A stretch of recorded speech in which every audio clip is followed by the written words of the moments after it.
नीलम में जैसे इसकी जान अटकी हुई थी, लेकिन मसला ये था कि नीलम सैदपुर आए कैसे। उसने में अब इतनी जान ना थी कि वो इतना लंबा सफ़र करके लाहौर पहुंचती। वो तो बस अब आखिरी सफ़र की तैयारी में थी। उसने अपने पड़ोस के एक लड़के से वायदा के नाम एक ख़त लिखवाया। दिलदार भट्ट इन दिनों सैदपुर आया हुआ था। सैदपुर में इसकी काफ़ी ज़मीनें थी। इनकी देखभाल इसके छोटे भाई आशिक के ज़िम्मे थी।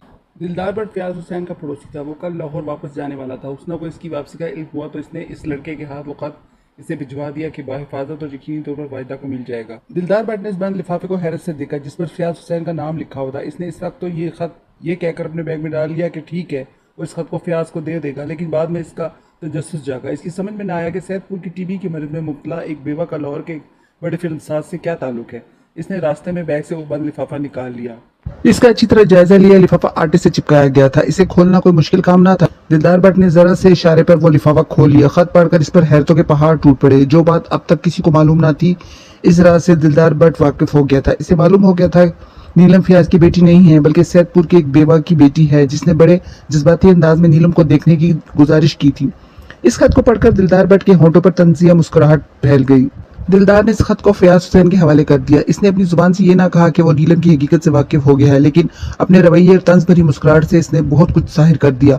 फयाज हुसैन ने जब वो खत वायदा को दिया तो वो इसे पढ़कर परेशान हो गई। अब क्या होगा, हुस्ना ने तो हमें मुश्किल में डाल दिया है। वायदा बोली, एक काम हो सकता है, इस खत को फाड़ दिया जाए और हम ये भूल जाएंगे कोई खत मिला था। नहीं फयाज, ये बहुत मुश्किल है। इस खत को फाड़कर मैं जिंदगी भर जमीन की खलिश में मुब्तला होंगी। ये हुस्ना की आखिरी ख्वाहिश है। इसने हमसे जिंदगी में कुछ नहीं मांगा। वो अपने जिगर के टुकड़े को हमें देकर जैसे भूल गई। अब 20 साल बाद इसने अपनी बेटी को पहली और आखिरी बार देखने की ख्वाहिश जाहिर की है, तो हमें इसके लिए कुछ करना पड़ेगा।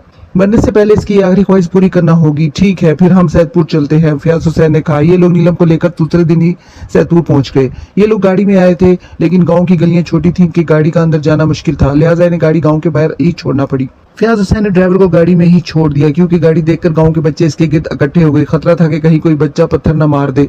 गांव के एक लड़के से फयाज ने हुस्ना के बारे में पूछा। हुस्ना का नाम सुनकर वो बच्चा फौरन इसके साथ चल पड़ा। फयाज हुसैन, वायदा और नीलम इस बच्चे की क़यादत में इसके पीछे चलने लगे। गांव की छोटी और पतली गलियों में बहती गंदी नालियों से उठती बदबूएं। नीलम ने फौरन अपनी नाक पर दुपट्टा रख लिया और गलियों में पड़े गोबर से खुद को बचाती बड़े मोहतात अंदाज में चलने लगी। चलते चलते अचानक नीलम की नजर सामने पड़ी तो वो ठिठक गई। इस वक्त वो अपने वालिदैन से आगे थी।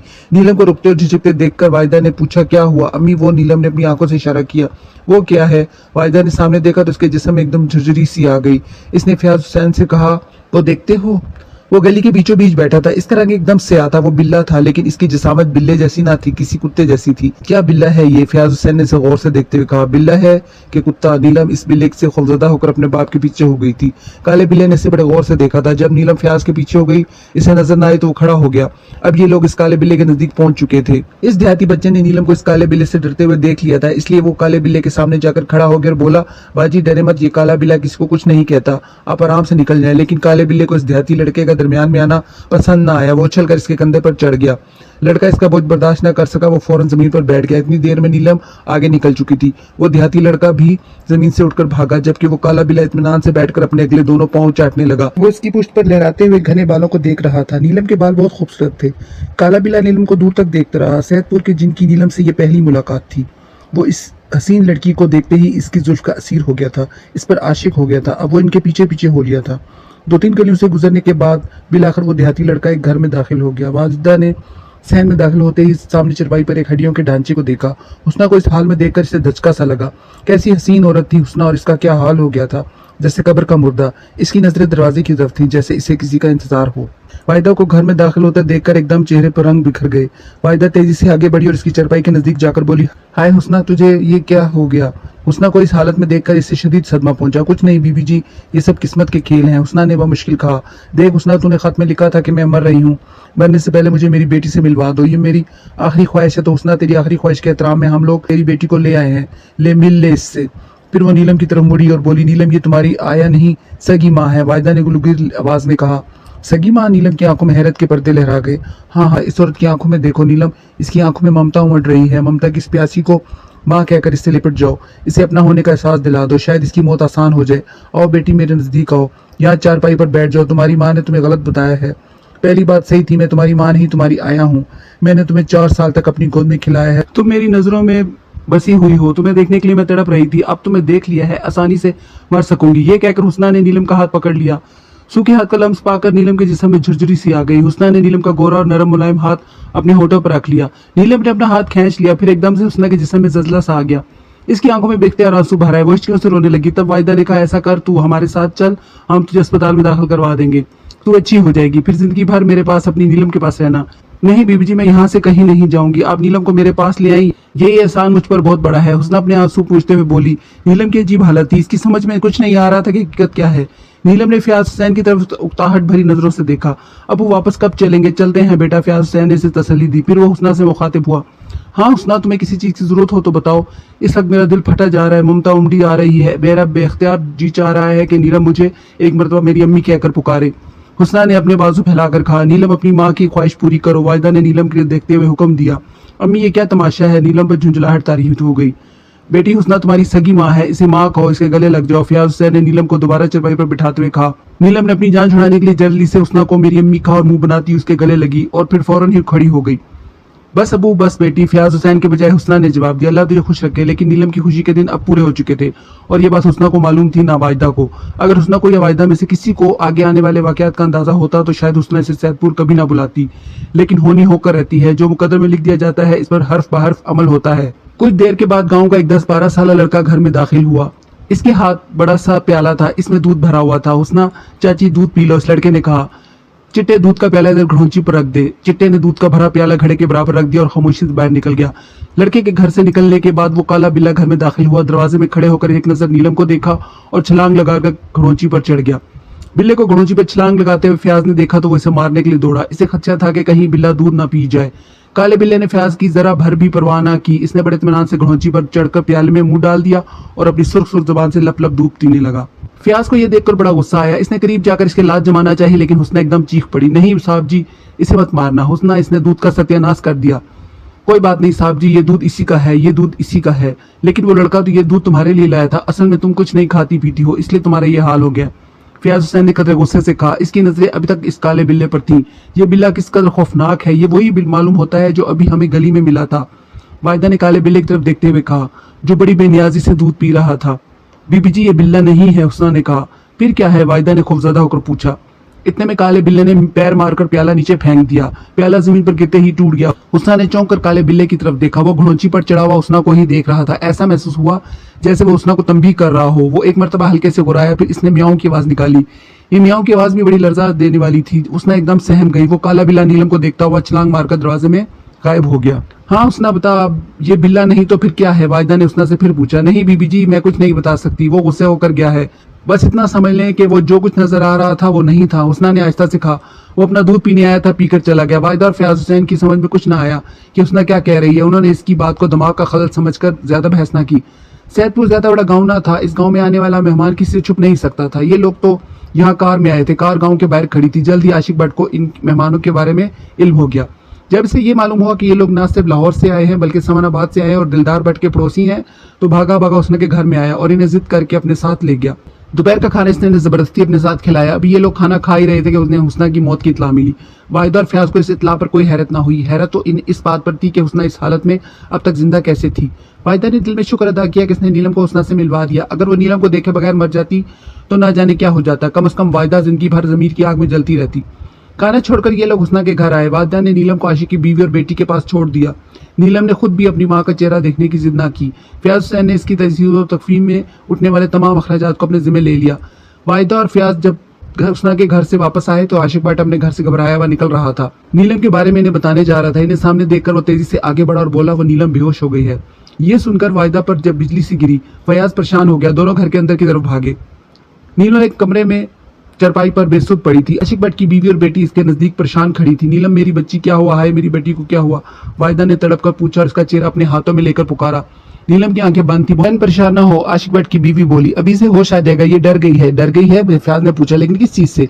वो जी काले बिल्ले से। इस मर्तबा आशिक भट्ट की बेटी बोली। काला बिल्ला यहाँ कहाँ आ गया? वाहिदा ने परेशान होकर कहा। बस जी, हम दोनों चरपाई पर बैठे बातें कर रहे थे।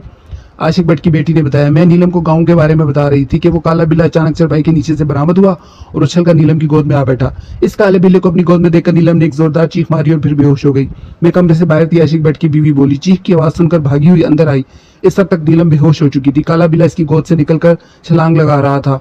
काले बिल्ले ने तेजी से छलांग लगाई और कमरे से बाहर चला गया। अजीब लड़की है, फयाज हुसैन ने कहा। बिल्ला गोद में आ बैठा और डर कर बेहोश हो गई। बिल्लियों से भी कोई डरता है भला? फयाज को होश में लाने के लिए कुछ करे, मेरा तो दिल बैठा जा रहा है, जाने क्या होने वाला है। जरा इसको हवा दो और पानी के छींटे इसके मुंह पर मारो, अभी होश में आ जाएगी। आशिक भट्ट की बीवी एक कटोरे में ठंडा पानी ले आई। वाहिदा ने इसके हाथ से कटोरा लेकर इसके मुंह पर छींटे दिए, मगर नीलम ने आंखें ना खोली। सुने, यहाँ कोई डॉक्टर नहीं? वाहिदा आशिक भट्ट से मुखातिब हुई। ये छोटा सा गांव है, यहाँ डॉक्टर कहाँ? अलबत्ता एक कंपाउंडर जरूर है जो यहाँ डॉक्टर बना बैठा है। आप कहें तो इसे बुलवा दूं? आशिक भट्ट ने जवाब दिया। क्यों फयाज? वाहिदा ने फयाज हुसैन से इजाजत चाहिए। हाँ बुलवा लो, कंपाउंडर है तो कुछ ना कुछ तो जरूर जानता होगा। हाँ जी, वैसे तो बड़ा तजर्बाकार है, पूरा गांव इससे इलाज कराता है, फिर इसे बुलवा दें, फयाज हुसैन ने कहा। अच्छा जी, यह कहकर आशिक भट्ट ने पास खड़े एक बच्चे को हुक्म दिया, ओए जा बूटे नु फड़ ला, इससे कहना चौधरी जी ने बुलाया है। ये सुनकर बच्चा फौरन कमरे से तीर की तरह निकल गया। कोई तरकीब कारगर नहीं हो रही थी। नीलम अभी तक बेहोश थी। फयाज हुसैन बार बार अपनी घड़ी देख रहा था। इस बच्चे को गए हुए काफी देर हो चुकी थी, लेकिन डॉक्टर बूटा अभी तक नहीं आया था। क्या डॉक्टर का घर दूर है? फयाज ने पूछा। नहीं जी, करीब ही है। पता नहीं वो अभी तक क्यों नहीं आया, मैं जाकर देखता हूँ। चले आपके साथ मैं भी चलता हूँ, आ जाएं। आशिक भट्ट ने कहा और वो दोनों कमरे से निकल गए। इन दोनों के कमरे से निकलते ही इसने अपनी दुम जोर से कच्ची जमीन पर मारी और फिर उठकर खड़ा हो गया। वो एक कुर्सी के नीचे बैठा था। इसके खड़े होने से कुर्सी उलट गई। कुर्सी के गिरने की आवाज से सब चौंक पड़े। फिर इस कुर्सी के नीचे से काले बिल्ले को बरामद होते देखकर सबको सांप सूख गया। काले बिल्ले ने चरपाई पर बेहोश पड़ी नीलम को अपनी सुर्ख सुर्ख आंखों से देखा, म्याऊं की डरावनी आवाज निकाली और वहीं से छलांग लगाई। ये छलांग इसने चरपाई पर लगाई। हाँ बेटी, हाय अल्लाह अल्लाह करती हुई कमरे से भागी। वाहिदा काले बिल्ले को चरपाई पर छलांग लगाते देखकर थर्रा कर उठ तो गई, दरवाजे की तरफ भागी भी, लेकिन फिर इसे अपनी बेटी का ख्याल आया। वो इसे अकेला छोड़कर कैसे जा सकती थी? इसने हिम्मत की और दरवाजे पर रुक गई, जबकि आयशा और आशिक भट्ट की बीवी कमरे से कब की निकल चुकी थी। वाहिदा ने पलट कर देखा। इसने जो देखा वो इसे लर्जा देने के लिए काफी था। वो काला बिल्ला सुर्ख और लंबी जुबान से नीलम का हाथ चाट रहा था। वाहिदा ने अपने मुंह से तरह तरह की आवाजें निकाली कि वो डर कर भाग जाए, मगर वो टस से मस ना हुआ। तब वाहिदा ने कोई चीज तलाश करने के लिए इधर उधर देखा, मगर इसे कोई ऐसी चीज नजर ना आई जिसे वो फेंक कर मार सकती। फिर इसे अपने सैंडल का ख्याल आया। इसने फौरन अपने पाँव से सैंडल उतार लिया और खींच कर काले बिल्ले को मारा। सैंडल काले बिल्ले की पीठ पर लगा। सैंडल खाकर गुस्से से गुर्रा कर पलटा और इसने वाहिदा पर जस्ट लगाने के लिए अपने दोनों टांगे फिर झुकाई। वाहिदा पर लर्जा तारी हो गया। वो घबरा कर कमरे से भागी। वाहिदा के कमरे से निकल जाने के बाद काला बिल्ला इत्मीनान से वापस पलटा और फिर नीलम का नरम मुलायम गोरा हाथ अपनी सुर्ख जुबान से चाटने लगा। वाहिदा कमरे से बाहर निकली तो इसे वो तीनों नजर आए, फयाज, आशिक और डॉक्टर बूटा कमरे की तरफ आ रहे थे। इनके पीछे आयशा और आशिक भट्ट की बीवी भी थी। क्या हुआ वाहिदा? फयाज हुसैन ने घबरा कर पूछा। वो कमबख्त काला बिल्ला, वाहिदा की आवाज में लर्जिश थी, वो अंदर है, नीलम का हाथ चाट रहा है। अरे फयाज हुसैन, ये सुनकर बिजली की तेजी से कमरे में दाखिल हुआ। इसने देखा कि वो काला बिल्ला नीलम का हाथ बड़े इत्मीनान से चाट रहा है। फयाज हुसैन ने आगे बढ़कर इसके ठोकर मारी। ठोकर खाकर बिल्ले ने पलट कर भी ना देखा, अलबत्ता फयाज हुसैन के छक्के छूट गए। इसे ऐसा महसूस हुआ जैसे किसी फौलाद के तख्ते को ठोकर मारी हो। जूते पहने हुए होने के बावजूद जर्ब इसके अंगूठे पर लगी और वो बिलबिला कर रह गया। इसे बड़ी हैरत हुई कि इस बिल्ले का जिस्म नरमो मुलायम ना था, बल्कि फौलाद की तरह सख्त था। जब वो काला बिल्ला ठोकर खाकर भी पीछे न हटा तो आशिक भट्ट एक लाठी ले आया। इसने पूरी ताकत से इसकी कमर पर लाठी मारी। आशिक भट्ट एक मजबूत जिस्म का मालिक था। ये वार इतना जोरदार और भरपूर था कि कोई आम बिल्ला होता तो वहीं दम तोड़ देता, लेकिन वो आम बिल्ला ना था, वो काला बिल्ला था। इसकी कमर पर लाठी पड़ी तो वो दो टुकड़े हो गई। काले बिल्ले की कमर को कुछ ना हुआ। इसकी कमर से शन की आवाज आई, जैसे बिल्ले की बदन पर ना पड़ी हो, लोहे पर पड़ी हो। आशिक भट्ट जल्दी से बाहर निकला और चंद सेकंडों में ही वापस आ गया। इस मर्तबा इसके हाथ में एक कम चमकीला तेजधार बल्लम था। आशिक भट्ट ने बड़े गुस्से से इस काले बिल्ले के पेट में बल्लम मारा। ख्याल था कि तेजधार बल्लम इसके पेट के अंदर आर पार हो जाएगा, लेकिन फयाज ने देखा कि बिल्ले को कुछ न हुआ। इस मर्तबा टन की आवाज भी ना आई। बल्लम बिल्ले के आर पार भी हो गया, बिल्कुल इस तरह जैसे रुई में आर पार हो जाए। आशिक भट्ट ने कई मर्तबा इसके जिस्म में बल्लम मारा, लेकिन हर मर्तबा बल्लम काले बिल्ले के जिस्म के आर पार हो गया, लेकिन इसे कोई तकलीफ ना पहुंची, ना खून निकला, ना इसके कोई जख्म आया। वह बड़े इत्मीनान से नीलम का हाथ चाटे जा रहा था। अब आशिक के हाथ पांव लरजने लगे। बल्लम इसने घबरा कर नीचे फेंक दिया और कमरे से बाहर निकल गया। आशिक भट्ट के कमरे से निकलते ही काले बिल्ले ने अपनी गर्दन उठाई, फयाज हुसैन की तरफ लाल अंगार आंखों से देखा और छलांग मारकर चरपाई से नीचे जमीन पर आया। फिर तेजी से फयाज हुसैन की टांगों से टकराता कमरे से निकल गया। फयाज हुसैन ने महसूस किया जैसे कोई सख्त चीज इसकी टांगों को रगड़ती हुई गुजरी गई हो। फयाज काले बिल्ले के जाने के बाद तेजी से नीलम की तरफ बढ़ा। इसने देखा कि नीलम की हथेली एकदम सुर्ख हो रही थी। यूं लगता था जैसे अब खून छलक आएगा। फिर अचानक नीलम ने कराकर आंखें खोल दी और बेकरारी से गर्दन घुमाकर इधर उधर देखा। हाँ बेटा, मैं इधर हूँ, तुम्हारे पास हूँ, फयाज हुसैन ने चरपाई की पट्टी पर बैठते हुए कहा। नीलम जल्दी से उठकर फयाज हुसैन से लिपट गई और घबरा कर बोली, यहाँ से जल्दी निकल चले अबू। हाँ बेटे, फौरन चलते हैं, हम तुम्हारे होश में आने का इंतजार कर रहे थे, फयाज हुसैन ने इसके खूबसूरत बालों में हाथ फेरते हुए कहा। उन्होंने महसूस किया कि नीलम का जिस्म लरज रहा था। उन्होंने इसे और अपने नजदीक कर लिया और तसल्ली देते हुए बोले, बेटा डरो मत, मैं तुम्हारे पास हूँ। हाँ, इनसे मिलो, ये इस गाँव के डॉक्टर हैं, डॉक्टर बूटा। बेटी आप बेहोश कैसे हो गई थी? डॉक्टर बूटा ने अपने दांतों की नुमाइश करते हुए कहा। अब वो बिल्ला कहाँ है? नीलम ने डॉक्टर की बात पर कोई तवज्जो न दी। वो चला गया। फयाज हुसैन ने दरवाजे की तरफ देखा। इनकी आवाज में खौफ था। तब अचानक नीलम की नजर हथेली पर पड़ी। वो एकदम सुर्ख हो रही थी, साथ ही जलन भी हो रही थी। नीलम ने अपनी हथेली फयाज हुसैन के सामने करके पूछा, अबू ये क्या? पहले फयाज हुसैन ने सोचा कि सच सच बता दे कि तुम्हारी हथेली को काले बिल्ले ने चाटा है, लेकिन फिर उन्होंने सोचा इस तरह इसके दिल में कहीं दहशत न बैठ जाए। ये सोचकर उन्होंने इरादा बदल दिया और बोले, पता नहीं बेटा ये तुम्हारे हाथ को क्या हुआ, खैर कोई बात नहीं, अभी मरहम वगैरह लगाए देते हैं। फिर फयाज हुसैन डॉक्टर भुट्टा से मुखातिब हुए, आपके पास है कोई ट्यूब वगैरह? जी हाँ, मैं अभी पट्टी किए देता हूँ, डॉक्टर भुट्टा ने अपना बैग खोलते हुए कहा। अब शाम होने को आ रही थी। फयाज हुसैन सूरज गुरूब होने से पहले इस इलाके से निकल जाना चाहता था ताकि अंधेरा होने तक वो मेन रोड पर पहुंच जाए। ये सोचकर उन्होंने फौरन ही वहां से निकलने की तैयारी की। आशिक भट्ट ने रोकने की कोशिश भी की, लेकिन वो रुके नहीं। खासतौर पर नीलम किस तौर पर वहां रुकने के लिए तैयार ना थी। वो बार बार यही कह जा रही थी, अबू चले ना, यहाँ से निकले ना, मेरा दिल घबरा रहा है। तब वो लोग हुस्ना का जनाजा उठने से पहले ही सैदपुर से रवाना हो गए। आशिक भट्ट ने गांव के बाहर कार तक छोड़ने आया। ड्राइवर ने दूर से आते देखकर गाड़ी से बाहर आ गया। नीलम के हाथ में पट्टी बंदी देखकर वो परेशान हो गया। क्या हुआ नीलम बीबी? इसने फिक्रमंदी से पूछा। कुछ नहीं, ऐसी चोट लग गई, फयाज हुसैन ने जवाब दिया। चलो जल्दी करो, अंधेरा होने से पहले पहले ही मेन रोड पकड़ लो। जी बेहतर साहब जी। गाड़ी स्टार्ट हुई। फयाज हुसैन ने आशिक भट्ट को खुदाफिज कहा और तेजी से शीशा चढ़ा लिया। गाड़ी कच्चे रास्ते पर से गुजर रही थी। आगे आमों का बाग था। बाग के किनारे से गाड़ी गुजरी तो एक दरख्त पर बैठे हुए काले बिल्ले ने बड़ी फुर्ती से छलांग लगाई और गाड़ी की छत पर कूद गया और इस तरह जमकर बैठ गया जैसे से छत पर कीलों से जड़ दिया गया हो। काले बिल्ले के छत पर कूदने का किसी को पता न चला। वो कूदा ही इतनी आहिस्तगी से था, कूदते वक्त वो बिल्कुल फूल सा हो गया था, हालांकि इसका वजन किसी गधे से कम ना था।